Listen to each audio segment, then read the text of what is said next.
O presidente Luiz Inácio Lula da Silva participou no último dia 19 de setembro, em Nova York, da Assembleia Geral das Nações Unidas. Em discurso na abertura do debate geral da Assembleia, tradicionalmente realizado pelo Brasil, Lula enfatizou como tema central o combate às desigualdades, criticando países ricos pela disparidade das condições de vida entre as nações. O mandatário brasileiro mencionou milhões de pessoas que ainda passam fome em diversas regiões do globo e destacou que apenas 10 bilionários detêm mais riqueza do que os 40% da parcela mais pobre do planeta. Lula discursou pela 8ª vez na ONU como chefe de Estado brasileiro. Durante os 21 minutos do pronunciamento, o presidente brasileiro foi aplaudido 7 vezes pelos líderes internacionais. A fome, tema central da minha fala neste Parlamento Mundial 20 anos atrás, atinge hoje 735 milhões de seres humanos que vão dormir esta noite sem saber se terão o que comer amanhã. O mundo está cada vez mais desigual. Os 10 maiores bilionários possuem mais riqueza que os 40% mais pobres da humanidade. O destino de cada criança que nasce nesse planeta parece traçado ainda no ventre de sua mãe. A parte do mundo em que vivem seus pais e a classe social a qual pertence sua família irão determinar se essa criança terá ou não oportunidades ao longo da vida. Se irá fazer todas as refeições ou se terá negado o direito de tomar café de manhã, almoçar e jantar diariamente. Se terá acesso à saúde ou se irá sucumbir a doenças que já podiam ter sido erradicadas. Se completará os estudos e conseguirá um emprego de qualidade ou se fará parte da legião de desempregados, subempregados e desalentados que não para de crescer. O presidente Lula citou algumas medidas que, em sua visão, ajudariam a enfrentar o desafio da desigualdade, como incluir os pobres no orçamento nacional dos estados. Outra medida eficaz defendida por Lula é fazer com que os ricos paguem impostos proporcionais aos seus patrimônios. As mudanças climáticas e o desenvolvimento sustentável também foram destacados pelo presidente Lula como um dos grandes desafios do planeta. Ele disse que o Brasil está comprometido com os 17 Objetivos de Desenvolvimento Sustentável da ONU e defendeu o combate à desigualdade racial e ao feminicídio. Lula afirmou que os países ricos cresceram economicamente em cima de altas emissões de gases poluentes para o meio ambiente, o que lhes confere especial responsabilidade para lidar com o problema. O presidente Lula citou medidas tomadas pelo governo brasileiro, como o Plano de Transformação Ecológica e a Cúpula de Belém, que reuniu países que contêm a floresta amazônica em seus territórios. Segundo Lula, no entanto, em todo o mundo, a maior parte dos Objetivos de Desenvolvimento Sustentável caminha em ritmo muito lento. Para o líder brasileiro, o imperativo moral e político de erradicar a pobreza e acabar com a fome parece estar anestesiado. Senhor presidente, agir contra a mudança do clima implica pensar no amanhã e enfrentar as desigualdades históricas. Os países ricos cresceram baseado em um modelo com alta taxa de emissão de gases danosos ao clima. A emergência climática torna urgente uma correção de rumos e a implantação do que já foi acordado. Não é por outra razão que falamos em responsabilidades comuns, mas diferenciadas.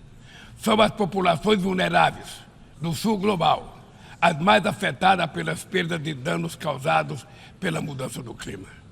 Os 10% mais ricos da população mundial são responsáveis por quase a metade de todo o carbono lançado na atmosfera. Nós, países em desenvolvimento, não queremos repetir esse modelo. No Brasil, já provamos uma vez e vamos provar de novo que um modelo socialmente justo e ambientalmente sustentável é possível. O presidente Lula também criticou o regime econômico do neoliberalismo, afirmando que o modelo provocou a desigualdade econômica e política que hoje assola as democracias. Este cenário, segundo Lula, permite o surgimento de líderes extremistas que negam a democracia e a política. Durante seu discurso, Lula afirmou que o Fundo Monetário Internacional vem ajudando mais os países europeus do que a África, por meio da liberação de direitos especiais de saque. Lula disse que os BRICS, o grupo formado por Brasil, Rússia, Índia, China e África do Sul, surgiu na esteira do imobilismo desses organismos internacionais e defendeu um comércio global mais justo. Os governos precisam romper com a dissonância cada vez maior entre a voz do mercado e a voz das ruas.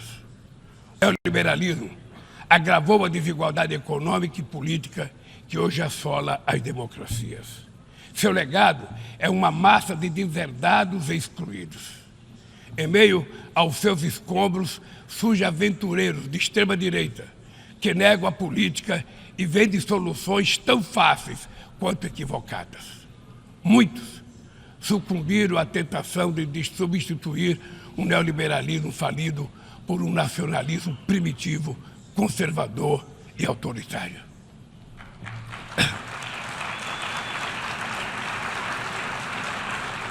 Por fim, o presidente brasileiro se posicionou abertamente contra a aplicação de sanções unilaterais contra determinados estados sem aprovação da ONU, as quais prejudicam, sobretudo, os países em desenvolvimento mais vulneráveis do sistema. Em lugar de medidas agressivas e de coerção econômica e política, o Brasil, afirmou Lula, continua propondo diálogo aberto e franco com todos os atores, inclusive no que diz respeito a encontrar uma solução adequada para o conflito na Ucrânia. A 78ª Assembleia Geral da ONU foi marcada pelas ausências dos presidentes da China, Xi Jinping, da Rússia, Vladimir Putin, e de chefes de estados europeus, como a França e Reino Unido. Para a doutoranda em Relações Internacionais Amanda Arumi, da Organização Latino-Americana e Caribenha de Estudantes, o discurso do presidente Lula na ONU dialogou com as principais bandeiras políticas defendidas por ele. A gente vive em um contexto de crise climática, né, um contexto de desigualdade social, desigualdade entre estados e uma guerra. Então, ele pauta muito bem ali quais são os principais problemas do mundo e ele indica soluções. Ele fala que os ricos precisam pagar mais impostos.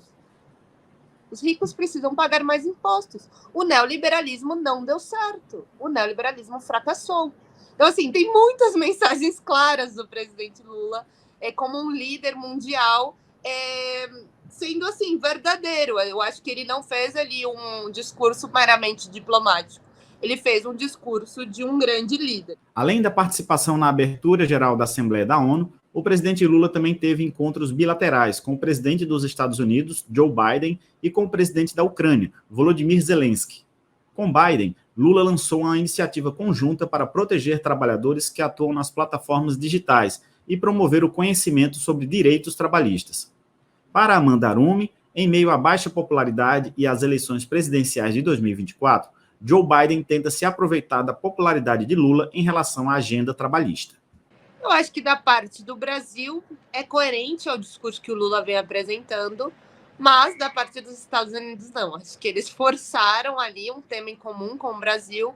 Muitos se especularam que poderia ser a agenda ambiental, né, o tema, porque o Biden também teve essa defesa muito grande no seu processo eleitoral, que, né, ele iria fazer transformações de uma agenda mais verde, e a gente sabe que internamente tem um processo de disputa eleitoral em que o Biden vai passar contra aquele mesmo contexto do Trump, da extrema-direita, e ele está tendo sérios problemas com trabalhadores, né? Muitas greves estão acontecendo. Então, eu acho que a persona do Biden forçou ali uma relação com o Lula, atraindo essa popularidade do Lula em relação ao tema do trabalho. Sobre o encontro com o presidente da Ucrânia, o presidente Lula disse em entrevista que propôs a Zelensky a criação de um grupo de países que possam mediar uma solução possível para o conflito armado com a Rússia. Eu acho que foi a reunião que devia acontecer e precisava acontecer.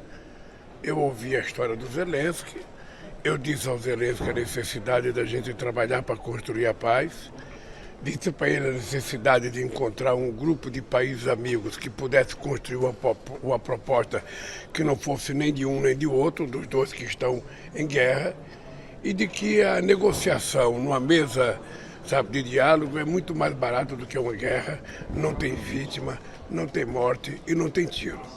Disse ao presidente Zelensky que era importante construir a possibilidade de construir uma mesa de negociação, parar com a guerra e ver se a gente consegue encontrar a solução. Eu sei que é difícil, tanto para ele quanto para o Putin. Eu já mandei o Celso Amorim à Rússia e à Ucrânia, mas eu acho que esse é o único caminho que vai encontrar a solução. o caminho do diálogo, o caminho da paz, o caminho da conversa. Ninguém vai ter 100% numa guerra. Ninguém consegue ganhar tudo. Ou seja, não é apenas a derrota do inimigo, é a construção de uma paz duradoura para que nunca mais aconteça uma ocupação territorial como fez a Rússia.